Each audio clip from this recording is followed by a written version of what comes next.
खुशामदीद कहते हैं नाज़रीन, आपको मैं असदुल्ला खान हूँ। आपने सुन ही लिया,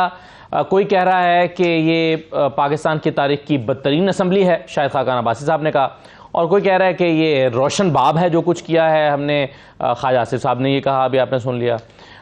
मुख्तलिफ लोगों की मुख्तलिफ राय है। क्या ये असम्बली जो आज अपनी मुद्दत पूरी करके मुकम्मल हो रही है, तकरीबन मुद्दत पूरी करके मुकम्मल हो रही है, वैसे तो 3 दिन बाद इसकी मुद्दत पूरी होनी थी, लेकिन 2-3 दिन पहले आज असम्बली भेज रहे हैं प्राइम मिनिस्टर, और प्रेसिडेंट उस पर दस्तखत करेंगे तो असम्बली तहलील हो जाएगी। लेकिन अभी तक निगरान वज़ीर आज़म के नाम पर इत्तेफाक नहीं हो सका, या उनका इंतखाब नहीं हो सका, या कम अज़ कम हमारे सामने नाम जो कोई फाइनल नाम सामने नहीं आया। 2-3 नाम चल रहे हैं अभी, लेकिन हतमी तौर पर कोई अनाउंसमेंट नहीं हुई। अभी तक जो अपने कार्ड्स हैं वो राजा रियाज साहब भी सीने से लगा के बैठे हैं, वो भी नहीं बता रहे कि कौन से नाम उन्होंने प्रपोज किए हैं। और आज राजा रियाज साहब की मसरूफियत की वजह से प्राइम मिनिस्टर से उनकी मुलाकात नहीं हो सकी। कल ये मुलाकात होगी,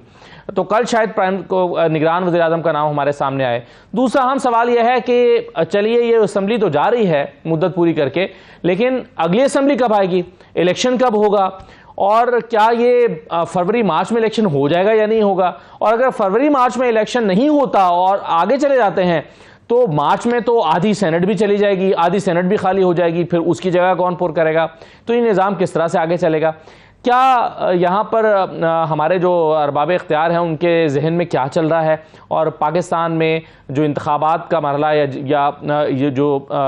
पाया तकमील को अगर वक्त पर नहीं पहुँचता तो फिर अदालतों में जाएगा, तो वहाँ पर क्या होगा। तो बहुत सारे इसके डिस्कशन के पहलू हैं। यही वजह है कि हमने एक स्पेशल ट्रांसमिशन का इस पर इनेकाद किया है, और इसके लिए आज हमारे साथ स्टूडियोज़ में, इस्लामाबाद स्टूडियोज़ में आमिर मतीन साहब और ज़मीर हैदर साहब मौजूद हैं। आप दोनों को खुशामदीद कहता हूँ। लाहौर से हमें मोहम्मद मालिक साहब ज्वाइन कर रहे हैं। लाहौर स्टूडियोज़ में शाद अहमद आरिफ साहब हमारे साथ मौजूद हैं, और कराची स्टूडियोज़ में ज़फ़र इलाली साहब हमारे साथ मौजूद हैं। मैं सबको खुशामदीद कहता हूँ। आमिर मतीन साहब, सबसे पहला तो ये कि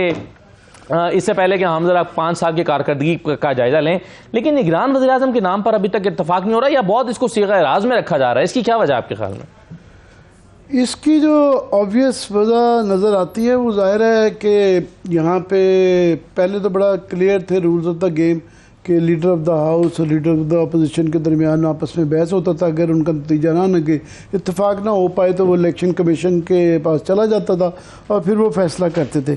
अभी यहाँ पे ज़रा कॉम्प्लिकेटेड सिस्टम हो गया है, और भी यहाँ पे पावर फैक्टर्स आ गए हैं जिनकी वजह से ये फैसला होना है। एक तो विद इन दी गवर्नमेंट जो है PDM के अंदर जो है अपने अपने नाम दिए जा रहे हैं। उसके बाद फिर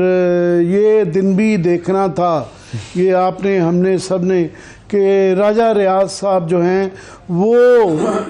जो कि पहले अपोजिशन के लीडर ऑफ दी अपोजिशन है, और अपने आप वो कह रहे थे, पहले वो कह रहे थे कि मैं नून लीग से इलेक्शन लड़ूंगा, फिर वो एक और इत्तेहाद में चले गया। पता नहीं कहाँ से उन्होंने इलेक्शन लड़ना है नहीं लड़ना। मगर बहरहाल एक आदमी जिसके ऊपर बहुत ज़्यादा सवालात हैं कि किस तरीके से उसने लॉयल्टी तब्दील की, वो कह रहे हैं कि मैंने डिसाइड करना है और मैं 90% डिसाइड कर गया हूँ, और वो मैं कल बताऊँगा।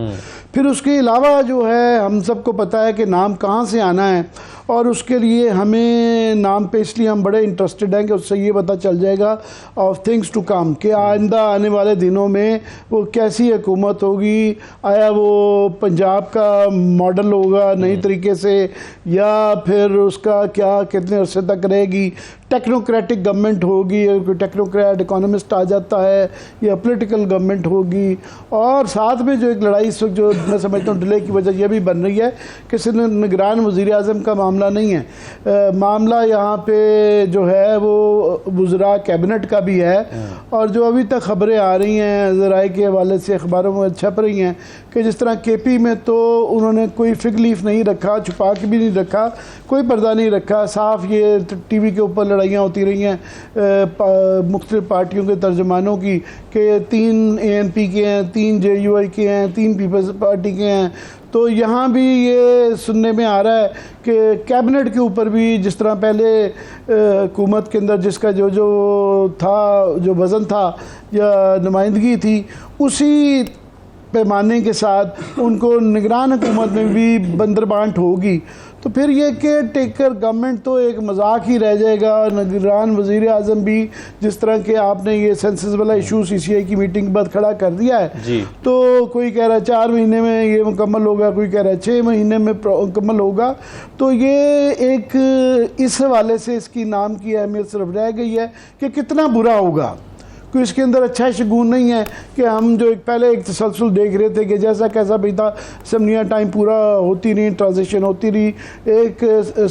इलेक्शन के ऊपर धानियों की इल्ज़ामात रहे मगर ट्रांजिशन होती रही। सो ये वो स्मूथ ट्रांजिशन का 15 साल का जो प्रोसेस था वो अब श्योर नहीं है। सो ये इसका इख्तिताम हो रहा है और जो इंतज़ार हो रहा है सिर्फ ये फ़ैसला करना है मेरा ख्याल कि आइंदा कितने बुरे हालात हो सकते हैं, हम आइन से कितना दूर जा सकते हैं और ये जमहूरियत कितनी इसकी शक्ल बिगाड़ी जा सकती है। बस ये लेसर ऑफ द ईवल्स में से फैसला करना है। अब इसमें आमिर मतीन साहब, ये चलिए निगरान वज़ीर-ए-आज़म जो भी आता है या कैबिनेट क्या बनती है, क्या आपके ख्याल में ये जहन में रखते हुए कैबिनेट बनाई जा रही है कि ये 3 महीने के लिए नहीं आ रहे, ये लॉन्गर पीरियड के लिए आ रहे हैं, इसलिए ये मामला इस दफ़ा ज़्यादा ट्रिकी हो गया है और इसीलिए ज़्यादा लोग ख्वाहिशमंद थे वज़ीर-ए-आज़म बनने के और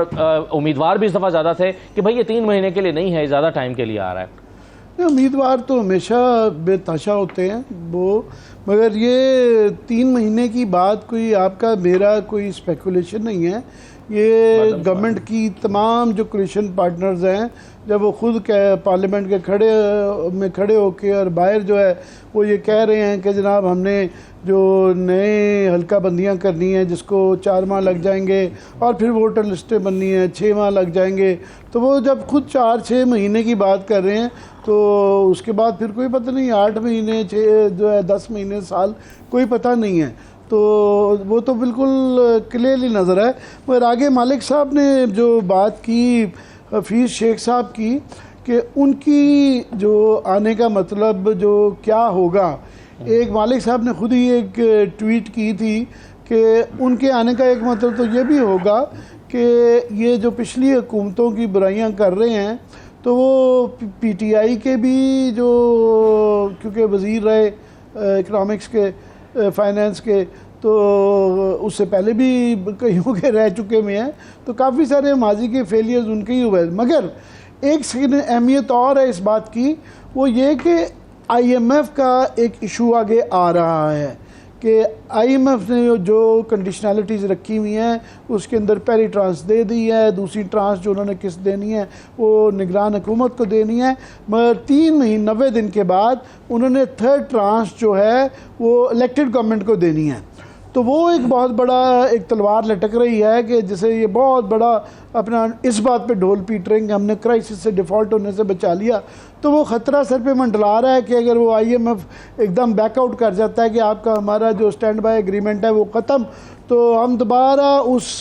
पिट में जाके गिर जाएंगे और दोबारा वही सारे डोनर्स भाग जाएंगे, कमर्शियल बैंक के रेट ऊपर चले जाएंगे, क्राइसिस दोबारा आ जाएगा। तो ये कुछ लोग ये उम्मीद लगाए बैठे हुए हैं कि अगर हम उनके ही आईएमएफ के करीब जो लोग हैं, हफीज़ शेख टाइप और बाकर टाइप, ये लोग इनके मतलब यही कहा जाता है ना कि वहाँ से ही लाए जाते हैं, तो शायद ये इनके आने से वो उनको कुछ मना लेंगे। तो मेरा नहीं ख्याल है अगर किसी को ये खुशफहमी है कि इस तरह के लोग आके जिस तरीके से आईएमएफ ने इतना अरसा लगाया है और इतनी आयरन क्लैड जिसे कहते हैं कि बिल्कुल यूँ बांध के जो है कंडीशनलिटी शराइत रखी हैं कि सिर्फ इस तरह किसी फ़र्द के आने से वो अपनी शराइत से बैकआउट कर जाएंगे और बिल्कुल वो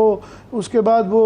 सुलह सफाई से वो कहेंगे जी अगली किस्त भी लें और अगले साल की भी लें। तो मेरा ख्याल ये जो ये नाम आ रहे हैं सारे, इसके अंदर एक और बड़ा अहम पहलू ये है कि एक तो डोमेस्टिक हमारे लिए इशू आएगा, बट जो ही ये क्रॉस कर जाएगी अपना